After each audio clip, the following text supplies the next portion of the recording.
तो आज स्मैकडाउन के एपिसोड में एक तूफान आया था। पता है किसका? ब्रॉक लेसनर का। अब मेरे ख्याल से इतना तो आपको बताने के लिए काफी होगा कि आज का स्मैकडाउन का एपिसोड कैसा गया होगा।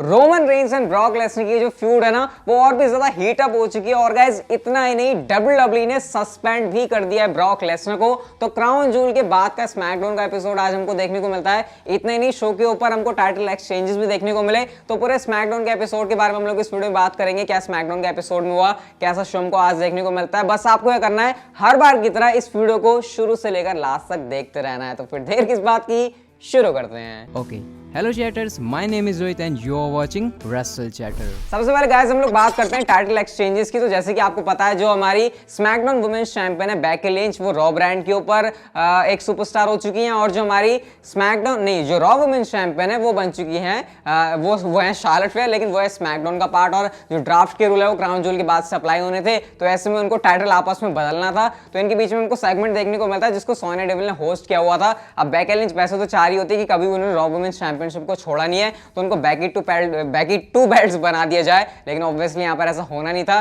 तो ऐसे में इनके बीच में उनको सेगमेंट देखने को मिलता है जहां पर रॉ वुमेन्स चैंपियनशिप मिल जाती है बेकी लिंच को, और बदले में उनको अपनी जो स्मैकडाउन वुमेन्स चैंपियनशिप है वो देनी है शार्लेट को। तो उनके बीच में सेगमेंट था। साशा बैंक्स ने यहां पर इंटरप्ट किया। वो कहती है भले तुम आपस में चैंपियनशिप ले रही हो, लेकिन ब्लू ब्रांड के ऊपर मेरा ही सिक्का चलता है क्योंकि मैं बॉस हूं। इसके बाद बेकी लिंच वहां से चली जाती है। वो कहती है तुम अपना आपस में झगड़ लो, क्योंकि जब सर्वाइवर सीरीज आएगी तो मैं देखते हैं तुम में से कौन चैंपियन रहेगा, उसके बाद मैं तुमसे अपना निपटारा कर लूंगी। उसके बाद बेकी लिंच वहां से चली जाती है। इसके बाद इनके बीच में हमको जो है पंगेबाजी देखने को मिलती है, और सोनिया डेविल जो है यहाँ पर इनके बीच में जो है ऐसे छुड़ाती है। तो ये जो फ्यूड है यहाँ पर अब ऐसा लग रहा है कि जो शार्लेट फेयर और साशा बैंक्स है उनके बीच होगी स्मैकडाउन वुमेन्स चैंपियनशिप के लिए। तो ये यहाँ पर डब्ल्यूडब्ल्यूई ने टाइटल एक्सचेंज करवाने के लिए एक सेगमेंट रखा हुआ था, और इस तरीके से अब जो डब्ल्यूडब्ल्यूई का मामला है ना वो सेटल हो गया है कि जो रॉ वुमेन्स चैंपियन है बेकी लिंच, वो चैंपियनशिप के साथ चली गई है रॉ ब्रांड के ऊपर, और जो स्मैकडाउन वुमेन्स चैंपियनशिप है शार्लेट फेयर के साथ वो आ चुकी है स्मैकडाउन ब्रांड के ऊपर। तो अब डब्ल्यूडब्ल्यूई के लिए मामला जो है वो सेटल है। इसके अलावा गाइस हमको happy Corbin versus king Nakamura, नहीं अब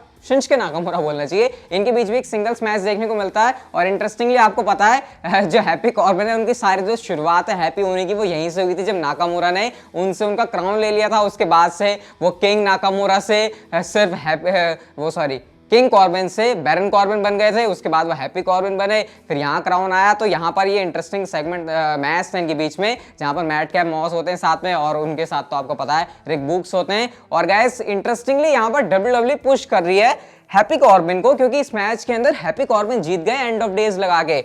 ये बड़ा इंटरेस्टिंग मुझे मूव लगा, क्योंकि आपको पता है शिंजुके नाकामोरा भले ही किंग नहीं रह गए, लेकिन वो इंटरकॉन्टिनेंटल चैंपियन है। तो यहाँ पर हैप्पी कॉर्बिन के लिए पुश वाली बात है।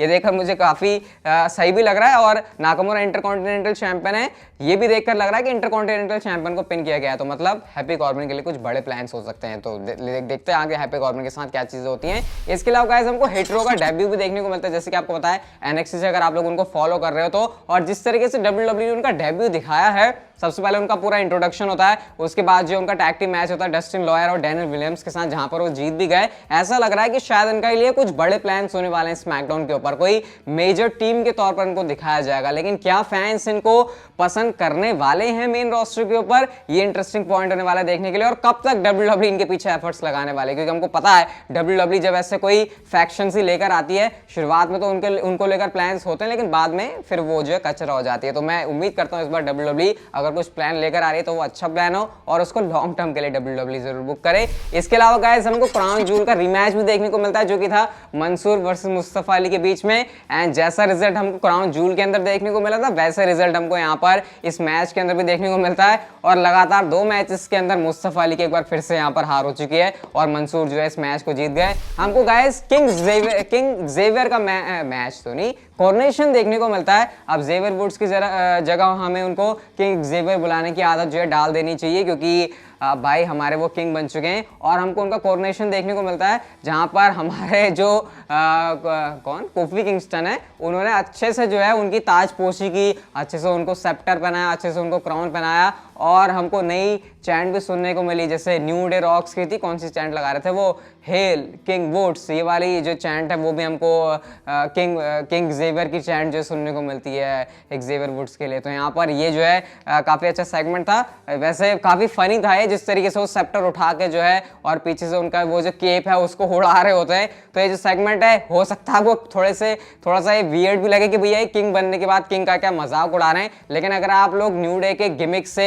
अच्छी तरीके से उसको पसंद करते हो तो मेरे ख्याल से ये वाला सेगमेंट भी आपको पसंद आना चाहिए। अब आपको कैसा लगा आप लोग मुझे कमेंट सेक्शन में जरूर बता सकते हो। इसके अलावा गाइस हमको ड्रू मैकिंटायर का एक टाइप से ओपन चैलेंज भी देखने, ओपन चैलेंज तो से क्या ही बोलेंगे, ओपन चैलेंज ही बोलेंगे, वैसे किसी चैंपियनशिप के लिए नहीं था, लेकिन सिंपली उन्होंने ये कहा कि भाई मैं स्मैकडाउन के ऊपर आ चुका हूं और जिस भी बंदे के अंदर दम है मेरे सामने आ जाए और स्मैकडाउन के ऊपर मैं उसको फेस करने के लिए तैयार हूं। सैमी ज़ेन आ जाते हैं और सैमी ज़ेन कहते हैं भाई मैं स्मैकडाउन के ऊपर बहुत टाइम से हूं, तू नया बंदा है, जरा आके तुझे मैं सबक सिखाता हूं कि भाई तू नया बंदा आके क्या उछल रहा है। लेकिन ये जो मूव है वो सैमी ज़ेन के ऊपर ही भारी पड़ जाता है। हाँ उन्होंने हेलुवा किक लगाने की कोशिश तो करी और वो मॉक भी कर रहे होते हैं ड्रू मैकिंटायर को, जैसे ड्रू मैकिंटायर नहीं करते 3, 2, 1 करके, लेकिन वो काउंटडाउन वो अपने लिए ही कर रहे थे, उनको रियलाइज होता है क्योंकि हेलुवा किक तो उन्होंने लगाई नहीं, उल्टा ये काउंटडाउन के ऊपर ड्रू मैकिंटायर ने उनके ऊपर क्लेमोर किक लगा दी और भाई क्राउड जो है काफी ज्यादा पॉप दे रहा था यहाँ पर ड्रू मैकिंटायर को। ये बात मैंने नोटिस करी क्योंकि ड्रू मैकिंटायर के स्मैकडाउन के ऊपर आने के बाद फैंस भी इस बात को रियलाइज कर रहे थे कि ये नई चीजों की शुरुआत है ड्रू मैकिंटायर के लिए। भले ही वो अभी पिछली ही रात को क्राउन जूल में बिगी से हार कर आए हैं, लेकिन ऐसे ड्रू मैकिंटायर को देखकर आपको आज स्मैकडाउन के ऊपर लगेगा नहीं कि कुछ ऐसा हुआ है उनके साथ, बिल्कुल फ्रेश फीलिंग आ रही थी ड्रू मैकिंटायर को देखकर। और यही एक बढ़िया सुपरस्टार से हम एक्सपेक्ट करते हैं कि हाँ भैया वो कुछ करने वाला है, और मेरे को तो एक्सपेक्टेशन है ड्रू मैकिंटायर से कि स्मैकडाउन के ऊपर वो कुछ कमाल धमाल करने वाले हैं। तो भाई देखो अब क्या होता है ड्रू मैकिंटायर के साथ, और कुछ बड़े प्लान्स हो रहे हैं उनके लिए स्मैकडाउन के ऊपर। और गाइस अब हम लोग बात करते हैं शो के ऊपर, जो सबसे बड़ी चीज थी, और आपको लग रहा होगा कि मैं शो का फॉर्मेट उल्टा क्यों कर रहा हूँ, जो चीज पहले हुई इसको मैं बाद में क्यों बता रहा हूँ। लेकिन गाइस एक्चुअल में मेरे ख्याल से जो शो है वो ऐसे ही बुक होना चाहिए था। मैंने जो शो है ना वो पूरा आपको उल्टा बताया है, जो चीज मेन इवेंट में थी उसको मैं शुरुआत से लेकर ऐसे बता रहा हूँ। और गाइस एक्चुअल में ये चीज शो के ओपनर में थी, लेकिन हमारी वीडियो के मेन इवेंट के अंदर है रोमन रेंस जो कि शो को किक ऑफ करते हैं। और गाइस किक ऑफ के अंदर रोमन रेंस आते हैं और वो पॉल हेमन से जो है माइक पकड़कर बोलते हैं कि भाई तुम क्या ब्रॉक लेसनर के लिए बेल्ट होल्ड करते हो या फिर मेरे लिए। पॉल हेमन के पास इसका कोई जवाब नहीं होता है, और रोमन रेंस ऐसा इसलिए कह रहे होते हैं क्योंकि आपको पता है क्राउन जूल के अंदर जब पॉल हेमन ने वो जो बेल्ट है ना वो फेंकी होती है बीच में, और रोमन रेंस के बाद पसंद नहीं आती क्योंकि वो बेल्ट एक्चुअल में उनको रोमन रेंस की तरफ फेंकनी चाहिए थी। उन्होंने कहा कि भाई पॉल हेमन तुम तो अपनी जॉब अच्छे से नहीं करते, लेकिन मैंने अपनी जॉब अच्छे से निभाई क्योंकि क्राउन जूल के अंदर बाकी सारे अपने अपोनेंट्स की तरह मैंने ब्रॉक लेसनर को भी धो दिया और मैंने अपनी यूनिवर्सल चैंपियनशिप को भी रिटेन कर लिया। उन्होंने यहाँ पर डैनियल ब्रायन का भी फिर से नाम लिया, उन्होंने फिन बैलर का भी नाम लिया, उन्होंने हॉलीवुड स्टार जॉन सीना का भी नाम लिया। उन्होंने कहा कि भाई देखो तुम्हारा ट्राइबल चीफ फिर से तुम्हारे सामने खड़ा है, और उन्होंने यहाँ पर कहा कि भाई ब्रॉक लेसनर की तरफ से मुझे कुछ बात सुनने को मिल रही है, क्या तुम मुझे मैसेज पढ़वाओगे भाई पॉल हेमन, क्या कह रहा है ब्रॉक लेसनर। तो वही वाला हमको जो है मैसेज सुनने को मिलता है जो मैंने भी आपको कल वाली वीडियो के अंदर बताया था। अगर आप एक्टिव चैटर हो तो आपको पता होनी चाहिए बात भाई, इसीलिए एक्टिव चैटर रहा करो। कल मैंने आपको शाम को ही वीडियो के अंदर बता दिया था कि ब्रॉक लेसनर ने मैसेज दिया था कि the moment I arrive at SmackDown I will beat Roman Reigns senseless. ये वाली बात जो है ब्रॉक लेसनर ने कही थी। तो रोमन रेंस कहते हैं हाँ भाई ब्रॉक लेसनर तेरे सामने खड़ा है, रोमन रेंस तेरे सामने खड़ा है ट्राइबल चीफ, तू आजा मैं यहीं पर मिलता हूं तुझे, मैं यहीं पर खड़ा हूं, आजा भाई मैं तेरा ही वेट कर रहा हूं। तो वो वेट कर रहे होते हैं यहाँ पर ब्रॉक लेसनर का। अब इसके बाद जो है क्राउड भी चैंट लगा रहा होता है वी वांट लेसनर, क्या वी वांट लेसनर ऐसे चैंट सुनने को मिल रहे होते हैं। रोमन रेंस कह रहे होते हैं हाँ भाई मैं भी चाहता हूँ आजा आजा, लेकिन जो ब्रॉक लेसनर है वो आ नहीं रहे होते। अब रोमन रेंस कहते हैं भाई मैं भी जिद्दी हूँ, ब्रॉक लेसनर जब तक नहीं आएगा मैं यहां से नहीं जाने वाला। और गाइस इसके बाद हमको कमर्शियल देखने को मिलता है, उसके बाद कमर्शियल जाता है कमर्शियल आता है, कमर्शियल जाता है, और स्टिल हमको ब्रॉक लेसनर कहीं भी नहीं देखने को मिलते हैं। रोमन रेंस कहते हैं कहां है तुम्हारा ब्रॉक लेसनर, देखो मैं हूं ग्रेटेस्ट यूनिवर्सल चैंपियन आज तक का, ब्रॉक लेसनर तो कहीं पर भी देखने को मिलता। और मुझे लग रहा था यार कि क्या ब्रॉक लेसनर डिसअपॉइंट करने वाले हैं, क्या ब्रॉक लेसनर नहीं आएंगे।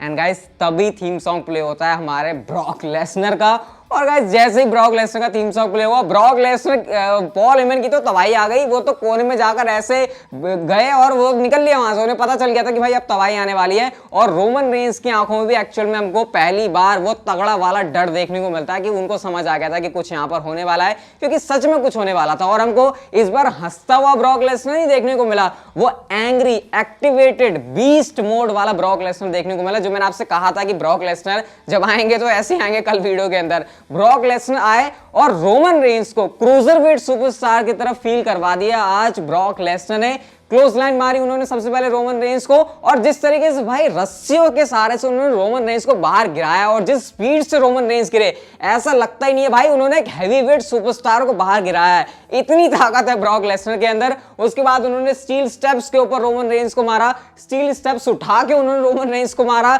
उन्होंने अनाउंसर टेबल साफ करी, F5 लगाने की कोशिश करी, लेकिन गाइस अगेन यहां पर रोमन रेंस के साथ जो हमेशा ऊसोस हैं वो आ जाते हैं और उन्होंने सेव करने की कोशिश करी रोमन रेंस को। बट गाइस जे ऊसो को जिस तरीके से उठा के रिंग पोस्ट के ऊपर पटका है ना ब्रॉक लेसनर ने, जे ऊसो को भी लगा होगा कि भाई ब्रॉक लेसनर के बाद सामने अगली बार से मैं नहीं आऊंगा, क्योंकि ये बंदा देखता नहीं है कि मारना कैसे है। उसके बाद उन्होंने जिमी ऊसो, जे ऊसो दोनों को उठा के बैरिकेड के ऊपर पता नहीं कहां फेंक दिया। सुपरस्टार सारे उनको उठा के पटक दिया, कैमरा उठा के पटक दिया रोमन रेंस के ऊपर, वो तो रोमन रेंस ने डक कर लिया। रेफरी को उठा के पटक दिया, ऑफिशियल को उठा के पटक दिया। ब्रॉक लेसनर को कुछ समझ नहीं आ रहा, सुपरस्टार्स को भेजा जा रहा है, उनके ऊपर वो क्लोज लाइन लगा रहे हैं, मतलब ब्रॉक लेसनर पूरे चले गए आउट ऑफ कंट्रोल। इसका फायदा उठा के रोमन रेंस वहां से सरक लेते, वो कहते भाई ये किस बंदे से मैंने पंगे ले लिए। रोमन रेंस वहां से चले जाते हैं। उसके बाद रोमन रेंस की यूनिवर्सल चैंपियनशिप लेकर ब्रॉक लेसनर हवा में रेस करते हैं और कहते हैं भाई ये चैंपियनशिप मेरे को बिलोंग करती है, क्योंकि भाई आपको पता है ब्रॉक लेसनर को इस बात से गुस्सा थे क्योंकि उनको पता था कि उनको कैसे जो स्क्रू कर दिया गया है क्राउन जूल के अंदर। इसके बाद कमर्शियल आता है, कमर्शियल जाता है और गाइस हमको एडम पियर्स रिंग में देखने को मिलते हैं और वो ये कहते हैं कि ब्रॉक लेसनर के जो एक्शंस हैं उसकी वजह से इंडेफिनेटली उनको सस्पेंड कर दिया गया है। अब आते हैं हमारे ब्रॉक लेसनर, और ब्रॉक लेसनर का जो रिएक्शन था अगर हम उसको इंडियन वर्जन में बोलें तो वो कुछ ऐसा था। क्या बोला तूने? अब ऑब्वियसली ब्रॉक लेसनर का ये रिएक्शन कुछ ऐसा ही होना था। इसके बाद एडम पियर्स भी डर जाते हैं और उनका सीधा कॉलर पकड़ के हमारे ब्रॉक लेसनर कहते हैं भाई दोबारा जरा बोलना तूने क्या कहा। तो एडम पियर्स कहते हैं मेरे पास कोई ऑप्शन नहीं है और भाई तुमको सस्पेंड कर दिया गया है। अब पहले वो उनका कॉलर पकड़ के सीधा करते हैं और गाइस उसके बाद एक F5 लगाया, दूसरा F5 लगाया और ब्रॉक लेसनर वहां से चले जाते हैं। तो फिलहाल के लिए WWE ने सस्पेंड कर दिया है ब्रॉक लेसनर के इस एक्शन के लिए। तो ये जो सीन था एक्चुअल में होना ही था, हमको पता था, क्योंकि ब्रॉक लेसनर को अगर गुस्सा दिला दिया तो भाई ब्रॉक लेसनर कुछ ऐसे करने वाले हैं। और बेबी फेस ब्रॉक लेसनर तो हैं, लेकिन गुस्से वाले ब्रॉक लेसनर हमको देखने को मिले और वो पिटाई रोमन रेंस को भी आज झेलनी पड़ी। हालांकि उसोस ने आके अगेन जो सेव कर लिया, लेकिन हमको एंग्री बीस्ट तो आज देखने को मिल गया। तो ये Roman Reigns and Brock Lesnar की जो राइवलरी है आज वो स्मैकडाउन के एपिसोड में स्टिल कंटिन्यू है, और जो चीज हम लोग चाह रहे थे क्राउन जूल के बाद वो चीज WWE ने स्मैकडाउन के एपिसोड में दिखा दी। अब इस चीज आपको देखकर कितनी अच्छी लगी ये आप लोग मुझे बता सकते हो ये वाली वीडियो लाइक करके, और गाइस चैनल को आप लोग कर लो सब्सक्राइब और नोटिफिकेशन बेल को ऑन ऐसे इंटरेस्टिंग वीडियोस के लिए। And see you guys in my next video.